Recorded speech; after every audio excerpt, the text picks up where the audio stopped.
We Egyptians are always coming up with solutions to complicated problems. For instance, the Nile's floodwaters are so important that we developed a way to predict when they would arrive. We watch the moon and stars very carefully in order to keep track of the river's rise and fall. Out of that, we created a really accurate calendar with 365 days. The Sumerians only have 360 days in their calendar. Our New Year starts with the first day of the flood, when the star Sirius rises directly with the sun. Then we have 4 months of Akhir, the time of flooding. 4 months of Purim, the time of sowing, when the river recedes.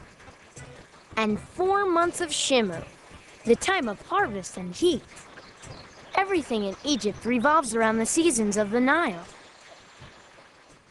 But not only did we figure out when the Nile was going to flood, we also figured out how well it would flood.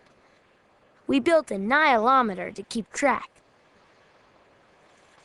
It measures the water level at all times, letting us know the best height for the incoming floods. If the flood is too low, we don't have enough water for our crops.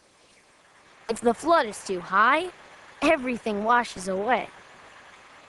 Lucky for us, most years the Nile floods are just right. We can grow all kinds of crops, like barley, wheat, flax, vegetables, and fruits.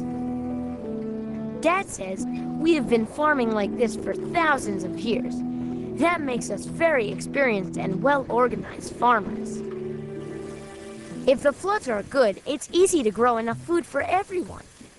And that frees up time for us to work on other projects, like building cities and temples.